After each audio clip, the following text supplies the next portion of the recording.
Halo Sobat Samuel, nama saya Fitra Faisal, ekonom senior dari Samuel Sekuritas. Hari ini seperti biasa kita akan membahas apa yang terjadi seminggu ke belakang. Tapi karena ini juga akhir bulan, kita juga akan melihat apa yang terjadi sebulan ke belakang. Banyak sekali peristiwa-peristiwa yang menarik. Kita mulai dari Amerika Serikat. Amerika Serikat pada akhirnya The Fed mengumumkan suku bunganya tetap. Dan ini sebenarnya sesuai dengan prediksi pada tanggal 31 Januari yang kemarin. Tetapi yang membuatnya menarik adalah pernyataan Jerome Powell yang banyak dimaknai sebagai The Fed akan stay pada rate-nya mungkin sampai semester 1 tahun ini. Nah, ada beberapa statement The Fed, tapi yang menarik saya quote di sini. Jerome Powell memulai dengan perekonomian Amerika Serikat dalam hal kondisi yang bagus, pertumbuhan ekonomi baik, tapi inflasinya kemudian tidak merangsak naik. Tetapi ada statement berikutnya yang membuatnya menarik, bahwa Jerome Powell masih melihat bahwa tingkat inflasi yang menurun beberapa bulan terakhir itu belum bisa dijadikan sebagai sinyal yang positif.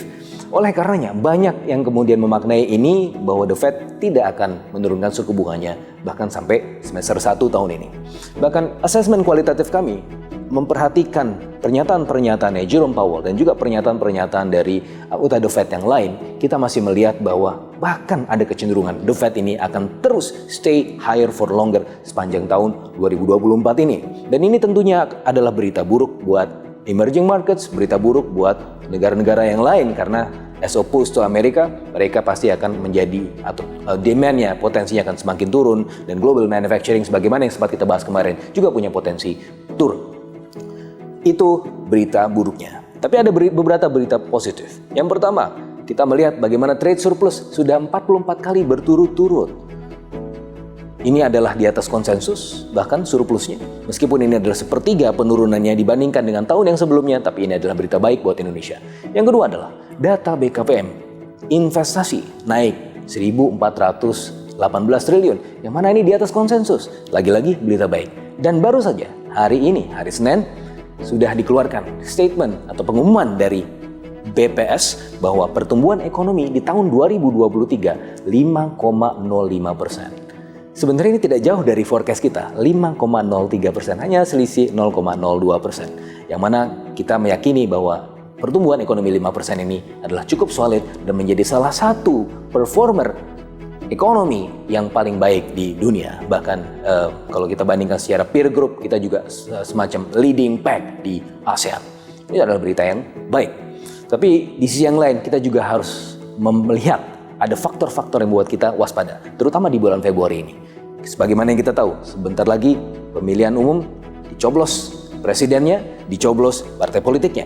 Tetapi sepanjang data empiris menunjukkan dan juga berdasarkan simulasi kami menunjukkan bahwa ada potensi capital outflow jelang pemilu ini. Q1 mungkin kita akan melihat ada potensi capital outflow yang secara sensitif pastinya akan mempengaruhi pergerakan di GCI. Dan kita bisa melihat bahwa perkembangan di akhir bulan ini sudah merujuk ke sana. Dan ini juga terjadi di tahun 2014, terjadi juga di tahun 2019.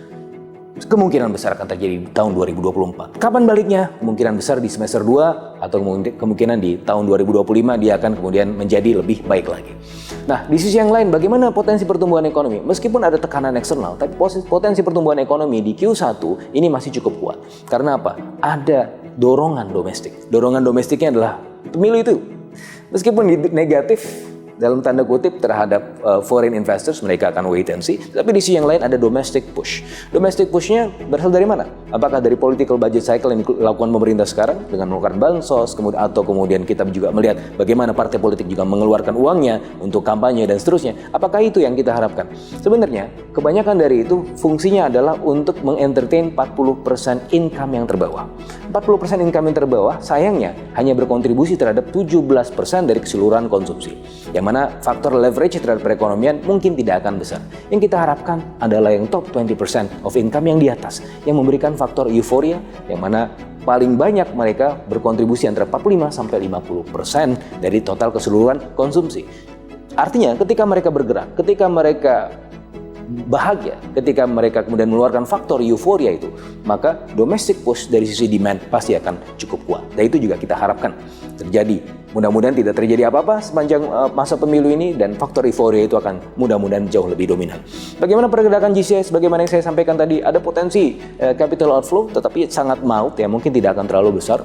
Tapi di sisi yang lain ini ada sisi inverse terhadap bond market. Bond market kalau kita lihat sebelumnya bahkan kecenderungannya harga membaik ya, terutama yang 10-year bond. Kenapa? Karena ada semacam faktor disparitas antara US 10-year yield dengan government bond dan juga bond 10-year kita. Dan itu kemudian menyebabkan short-term capital inflow. Dan ini saya rasa masih akan terjadi sepanjang bulan Februari ini. Jadi ada semacam inverse relation antara bond market dengan GCI.